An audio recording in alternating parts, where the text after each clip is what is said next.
വളരെയധികം പ്രത്യേകതകൾ നിറഞ്ഞ കോടാനുകോടി ജീവജാലങ്ങളാൽ സമ്പന്നമാണ് ഭൂമി. അതിൽ ചിലപ്പോൾ ചെറിയ സൂക്ഷ്മാണുക്കൾ പോലും അത്ഭുതങ്ങൾ സൃഷ്ടിക്കാൻ കഴിവുള്ളതായിരിക്കും.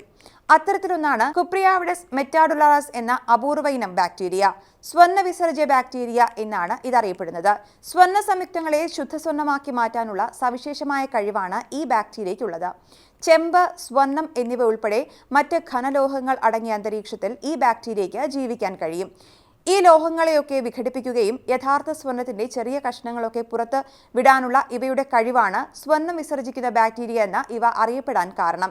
ചെമ്പും സ്വർണവും ബാക്ടീരിയയ്ക്കുള്ളിൽ പ്രവേശിക്കുമ്പോൾ അധിക ലോഹങ്ങളെ നീക്കം ചെയ്യുന്ന സാധാരണ പ്രക്രിയ അവ നടത്തുന്നു.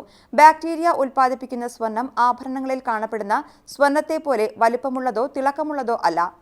നാനോ കണങ്ങളാൽ മൈക്രോസ്കോപ്പിന്റെ സഹായത്തോടെ മാത്രമേ ഇവ കാണാൻ സാധിക്കുകയുള്ളൂ. കുപ്രിയാവിഡസ് മെറ്റാലിഡുറാസ് ലോഹങ്ങളാൽ സമ്പന്നമായ അന്തരീക്ഷത്തിൽ ജീവിക്കാൻ പരിമിതപ്പെട്ടവയാണ്.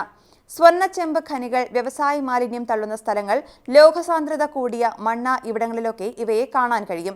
ഇവയുടെ ശരീരത്തിൽ അമിതമായി ചെമ്പായാൽ കുപ എന്ന ഹോർമോൺ ഉപയോഗിച്ച് ബാക്ടീരിയ ഇതിനെ പുറന്തള്ളും. ധാരാളം സാങ്കേതിക വിദ്യകൾക്ക് വേണ്ടി ഈ ബാക്ടീരിയ പ്രയോജനപ്പെടുമെന്ന് ശാസ്ത്രജ്ഞർ പറയുന്നു.